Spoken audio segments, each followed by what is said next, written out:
voici le test d'Halo 3. Donc déjà d'entrée de jeu vous pouvez voir les graphismes qui sont pas spécialement exceptionnels pour de la next gen, sachant que c'est en plus en HD. Donc c'est mieux que la Wii. ouais, ça reste mieux que la Wii, mais bon, le prix n'est pas le même de la console, et puis on sait les capacités de la Xbox 360 et on sait qu'elle peut faire mieux que ça. Il y a des... On l'a déjà vu sur déjà, ça date déjà d'un an, des jeux qui étaient mieux que ça graphiquement, alors ils auraient pu faire un petit peu plus d'efforts, mais là on voit déjà qu'ils ont un petit peu bâclé le jeu à ce niveau-là.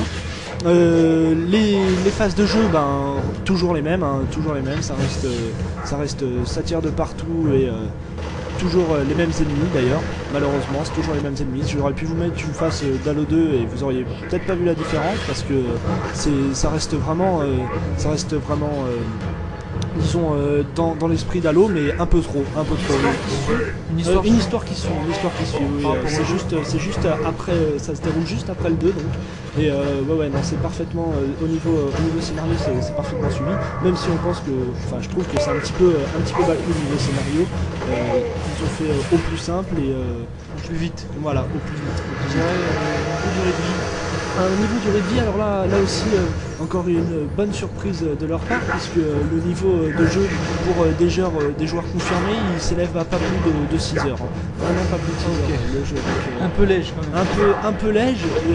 Bon, je parle pas du live, bien sûr. Là, le live, les parties multi, c'est clair que ça comprend pas mal d'heures de jeu, mais pour une partie solo, pour quelqu'un qui veut jouer qu'en solo, le jeu change pas beaucoup de monde à la console en live.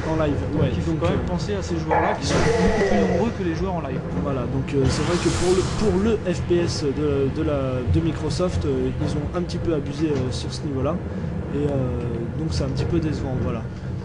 Sinon, surtout les pubs qu'on a eu. Surtout avec tout ce qu'ils ont fait dessus, ils auraient pu faire un petit peu plus quand même. Ensuite, au niveau des armes, donc comme vous pouvez le voir, il y a des fois j'ai une arme de poing, une grosse hache, donc c'est vrai que c'est à la limite une des seules innovations du jeu au niveau des armes, parce qu'on retrouve essentiellement... Elle est balèze. Elle est sympa, mais bon, c'est vrai que généralement dans ce jeu-là, on n'est pas vraiment au corps à corps, on est plus à distance, donc c'est un petit peu chaotique. Mais bon, sinon ça reste bien sympa quand même quand on en a besoin. Cela dit, ils auraient quand même pu faire un petit peu plus d'effort au niveau des armes, parce que il me semble que là aussi c'est pas non plus très évolué. Ensuite, au niveau des phases de jeu avec les véhicules, c'est pareil, c'est évolué. Ça reste pareil.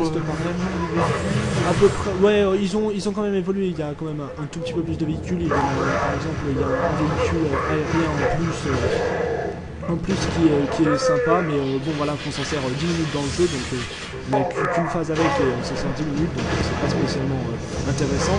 Et sinon le grand point au niveau du véhicule, c'est le quad qui est bien sympa.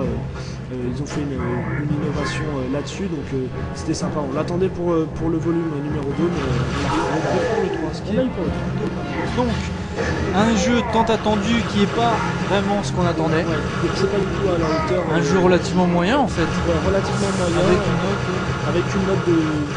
Ce que vous pourrez retrouver bien entendu sur le site. Exactement. Donc c'est les dernières impressions de ce jeu. Voilà.